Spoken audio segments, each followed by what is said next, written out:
반갑습니다. 오늘 말씀은 에베소서 3장 10절에서 13절입니다. 에베소서에는 교회를 많이 강조합니다. 오늘 본문 10절에 교회로 말미암아 하늘에 있는 통치자들과 권세들에게 하나님의 각종 지혜를 알게 하려 하심이니 교회를 통하여 혹은 교회로 말미암아 하나님이 하늘에 있는 통치자들과 권세들에게 하나님의 각종 지혜를 알게 하신답니다. 교회로 말미암아 하나님의 각종 지혜를 알게 하신다는 거예요. 하늘에 있는 통치자들과 권세들에게 그렇게 하신다면 땅에는 말할 것도 없죠. 교회를 통하여 이 땅에 하나님의 각종 지혜를 나타내시고 뿐만 아니라 교회를 통하여 하나님의 경륜을 혹은 예정하심을 혹은 하나님의 뜻을 이루시는 겁니다. 교회는 정말 특별한 모임이에요. 이 땅에 교회들이 많아가지고 사람들은 교회를 가벼이 보지만 성경은 교회를 하늘과 땅의 무게만큼이나 크게 여깁니다. 그 교회의 머리가 그리스도 예수님이시기 때문에 그래요. 예수님의 몸이기에 교회는 다른 어떤 하늘과 땅의 어떤 것들보다 특별합니다. 그 특별함은 하나님의 각종 지혜와 관련됩니다. 이 말을 잊지 마세요. 교회의 이 특별함은 하나님의 각종 지혜와 관련된다고요. 그래서 교회를 통하여 하늘의 통치자들과 권세들의 하나님의 각종 지혜를 알게 되고 땅도 그렇습니다. 여기 하늘에 있는 통치자들과 권세들이 구체적으로 누구를 의미하는지는 잘 모르겠어요. 통치자들과 권세라고 의미하는 이 단어는 천사들일 수도 있고요. 혹은 뒤에 나오는 에베소서 6장에 12절 보면 통치자들과 권세 이렇게 똑같이 병렬되어 있어요. 이것은 우리가 싸워야 하는 마귀의 통치자 권세 의미되는데 야가 하늘에 있는 어떤 존재든지 교회를 통하여 알게 하신다는 겁니다. 그러니까 교회는 하늘의 어떤 통치자 권세들보다 위에 있다. 그렇다면 땅에도 그렇죠. 그래서 앞에 1장 22절 보면 만물을 그의 발 아래에 복종하게 하시고 그를 만물 위에 교회의 머리로 삼으셨느니라. 만물 위에 교회, 그 교회의 머리로 그리스도가 있으신 겁니다. 그리고 교회는 그리스도의 몸이니 만물 안에서 만물을 충만하게 하시는 이에 충만함이라. 교회를 통하여 하나님이 만물을 향한 하나님의 경륜을 채워나가신다는 겁니다. 교회는 정말 특별한 공동체입니다. 그래서 교회 생활 좀 마음 집중해서 교회 생활 합시다. 그렇다고 해서 교회 멤버십을 위해서 교회 예배하고 성도 간에 모임을 가지자 그런 건 아니에요. 그러한 어떤 멤버십이 아니고 그리스도가 우리의 머리시고 하나님이 우리 아버지시라고 하는 가족 혹은 우리의 삶의 영역 혹은 우리가 돌아가야 하는 본향 그런 점에서 교회 생활을 잘하자는 겁니다. 우리가 가정을 중시하지 않습니까? 근데 가정은 이 땅에서 이제 가족이고 가정으로 끝나죠. 그런데 우리가 죽어서 하늘로 올라가든지 아니면 예수님이 오시면 이 믿음의 공동체, 이 교회가 영원한 가족이 되거든요. 그래서 교회 생활에 좀 신경 씁시다. 여러분이 성경을 읽으시면서 교회가 무엇인가? 나에게 무슨 의미가 있는가? 내가 어떻게 교회 생활을 해야 하는가? 좀 깨달으시죠. 이제 목사가 교회 열심히 나오세요, 교회 생활 잘하세요 하면 뭐 멤버십을 강화시키기 위한 것처럼 들리잖아요. 성도님들, 저는 그렇게 할 마음이 없어요. 그럼 멤버십보다는 그 멤버십은 이런 거 아니에요. 솔리기는 교회 아니면 다른 교회 가면 다른 교회 성도 아닙니까? 근데 믿음만 있으면 어느 교회든지 하나님의 나라 살 수 있죠. 근데 지금 말씀하는 이 교회 생활은 그런 멤버십이 아니고 하나님의 경륜을 따라 내가 있어야 할 곳에 있고 해야 할 것을 하는데 그걸 해야만 내가 그 경륜 이루어지는 걸 보게 되는 거예요. 그래야 하나님의 그 기업이 내 기업으로 내가 유산으로 받는 겁니다. 사실 이거는 구원과 관련되고요. 상보다는 구원과 관련돼요. 그래서 우리의 구원을 위해서라도 교회 생활을 잘하자는 겁니다. 교회 생활을 잘하려면 그냥 우리의 열심이나 혹은 이타적인 그런 수고 그런 걸로 교회 생활이 되지 않습니다. 앞에 1장 15절에서 23절의 내용을 숙지하세요. 그 쉬운 내용이 아니거든요. 그렇지만 읽고 또 읽으시면 하나님이 뭔가를 깨닫게 하실 겁니다. 지혜와 계시의 영을 받아 하나님을 알라라고 하시잖아요. 우리가 하나님을 아는 거, 성경 몇 구절 읽고 듣고 배워가지고 아는 게 아니거든요.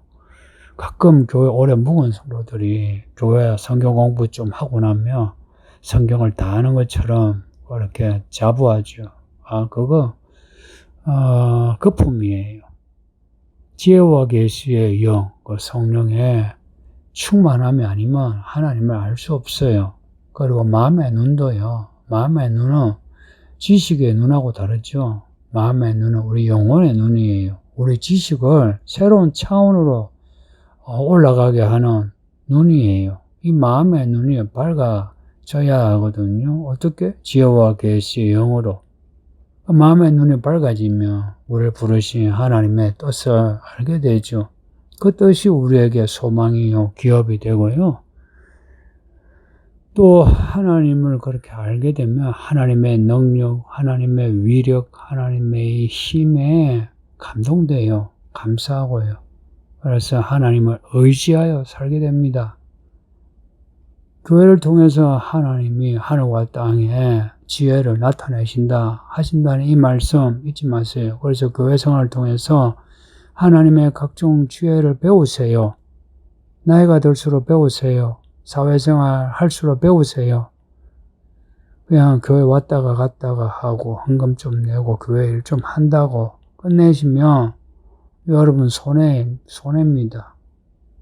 그동안 여러분이 교회 다닌 거 또 믿음 생활 했다 하는 거 다 도루묵이 됩니다. 그렇게 되는 거 두려워해야 되고요. 그렇게 되지 않도록 긴장하셔야 돼요. 하나님의 지혜라고 하지 않습니까? 내 지혜가 아니고 하나님의 지혜예요. 이 지혜는 하나님의 경륜, 하나님의 계획, 하나님의 뜻, 그리고 우리를 향한 하나님의 부르심, 택하심, 하나님의 이야기가 다 들어가 있습니다. 이거 교회를 통해서 알게 됩니다. 잘 보세요. 교회 생활 잘 하지 않는 사람, 그 사람의 생활도 질서가 없습니다. 그 가정도 그렇고요. 그 사람의 사회생활도 질서 없고요. 그리고 믿음의 진보가 없는 거 확실해요. 여기에 예외가 없습니다. 근데 교회 생활을 하면 교회 생활을 한 데에서 갑자기 부자가 되고 그러진 않아도요. 삶의 질서가 잡히면서 가정과 사회생활에 평안이 와요. 사람 관계는 말할 것도 없고요. 그리고 그리스도 안에 있는 어떤 표시가 납니다. 그 요한계시록에 하나님의 인치심을 이야기하지 않습니까? 그 인치심이 뭔지 실감해요. 눈에 보이는 건 아닌데 이마에, 이 이마란 거는 그 사람 중심에 하나님의 인치심이 있다. 그 사람이 하나님의 사람이라는 표시가 있다는 겁니다. 그리스도 안에 있는 그 표시, 그 표시를 가진 사람을 뭐라고 하느냐? 성도라고 불러요. 그 성도는 하나님의 예정하심 안에 있습니다. 하나님의 예정하심 안에 있습니다. 그리고 이 예정하심은 하나님의 영원한 계획 안에 있어요. 하나님의 예정은 하나님의 영원한 이야기 안에 있습니다. 영원한. 우리의 삶은 또 인간의 역사는 유한하지 않습니까? 시작이 있고 끝이 있죠. 그러나 하나님이 영원하시니 이 유한한 시간의 인생과 역사가요, 하나님의 영원하신 계획 속에 있습니다. 그래서 그리스도 예수 안에 있는 하나님의 경륜, 이걸 안다면, 이것을 쫓아가면 우리의 삶이 사람 보기에는 어때도 하나님의 영원한 시간을 가지고 있어요. 그래서 언제든지 죽어도 천국이고요. 또 예수님이 오실 때에 우리가 기다리는 바 하늘로 올라갑니다. 이런 이야기가 실감 났으면 좋겠습니다. 저는 실감 나고요. 실감 있게 이야기하고 싶어요. 그리스도를 믿음으로 그리스도의 그 죽음과 부활, 그 은혜를 우리가 감사하고 받아들임으로, 그리고 지식으로 말입니다. 그리스도와 함께 죽고 그리스도와 함께 살아난 것을 믿음으로 이 하나님의 예정하신 뜻에 들어가는 겁니다. 사건입니다. 사건. 그냥 생각하여 고백하는 걸로 끝나는 게 아니에요. 믿음은 그러한 고백, 그것이 우리의 시간 속에 사건에 녹아들어야 합니다. 이게 이제 믿음으로 말미암아라고 할 수 있는 말이에요. 믿음으로 말미암아, 믿음으로 인하여, 믿음을 통하여, 이런 사람이라야 담대한 마음 가지죠. 하나님이 계시다. 하나님이 날 사랑하신다. 그 사랑받는 자녀들, 그 부모에게 잘 옮기죠. 하나님을 아는 사람은 하나님께 잘 옮겨요. 그 하나님의 사랑을 알고 나면 감사하게 되고 평안이 오게 되고 생기가 있어요. 그래서 자신의 잘못으로 인해서 죄를 지어도 그렇게없이 하나님 앞에 나아가요. 무릎을 꿇고 눈물을 흘릴지라도 하나님께 나아가요. 나아가서 하나님 불쌍하게 달라고, 용서해 달라고, 도와달라고 해요. 그렇게 하면 하나님이 도와주시고 용서하시고 또 하나님이 끝까지 함께 하신다는 거 확신을 가져요. 이게 담대함과 확신입니다. 12절에 있는. 이것이 그리스도 안에서만 이게 이루어져요. 그리스도 안에서 예수님의 그 십자가 그 죽음을 내가 의지하는 겁니다. 아버지 하나님, 예수님이 날 위해 죽으셨으니 내 죄 용서하시고 예수님이 다시 사신 것처럼 나를 다시 살려주소서. 이런 겁니다. 그리스도와 함께, 이 함께라는 이 전치사, 이거 딱 붙잡으셔야 해요. 우리와 함께 하신 임마누엘 하나님. 그 하나님, 구체적으로 어떻게 만나느냐? 우리가 그리스도와 함께 함으로 그 하나님을 만나게 돼요. 그리스도와 안에 하나님의 경륜, 예정하심, 뜻이 다 있어요.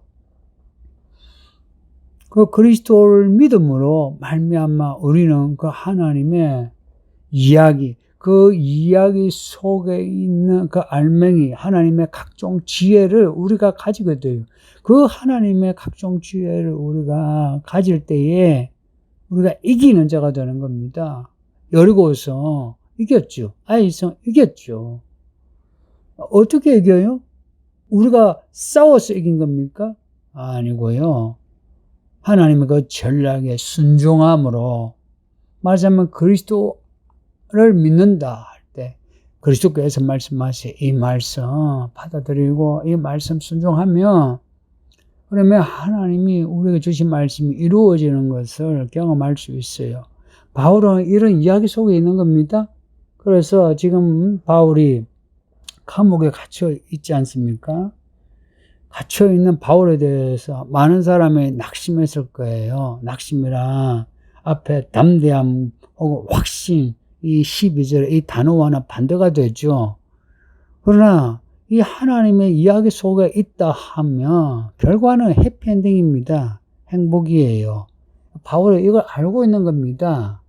그래서 죽어도 뭐 죽음으로 끝나지 않는다 하는 거 알고 있어요. 그래서 죽음이 두렵지 않아요. 사도들이 다 그런 믿음으로 순교했거든요. 우리가 이런 믿음을 가진다면 믿음으로 살면서 우리가 겪게 되는 어떤 일이든지 그것이 뭐 가난이라든지 질병이라든지 소외라든지 다 감당이 되죠. 성도님들, 그리스도 안에 있는 하나님의 이야기의 그 풍성함을 상상하세요. 우리가 바라는 거 있죠. 여러분 돈 벌면 좋아하죠. 그러다가 하나님의 돈을 가져갈까봐 좀 겁내죠. 그죠? 또 하나님이 여러분의 몸 너무 수고하게 할까봐 그것도 좀 겁나죠. 그죠? 또 여러분의 인생 가는 방향, 아이고 내가 신앙 방향으로 가면 어떡하나, 그것도 좀 겁나죠. 근데 그거는 속 좁은 생각이고 무식해서 그래요. 알면 하나님이 인도하시는 길로 가게 되고 그 길이 내 인생의 유익이다. 유익이다는 거야. 유익. 내게 이롭다는 겁니다. 그래서 사로잡혀야 할 때 사로잡힐 수 있고 죽어야 할 때 죽을 수 있는 겁니다. 그것이 그걸로 끝나는 게 아니기 때문에 그리스도께서 죽으시고 부활하신 것처럼 우리에게 부활이 있습니다. 노님들 믿음으로 살면서 겪을 수 있는 이야기들 피하지 맙시다. 용기 있게 잘 감당합시다. 기도합니다. 아버지 하나님 감사합니다. 오늘도 말씀을 읽게 하시니 또 듣게 하시니 읽고 들은 말씀대로 살게 해 주소서. 예수님 이름으로 기도합니다. 아멘. 오늘도 믿음으로 사세요.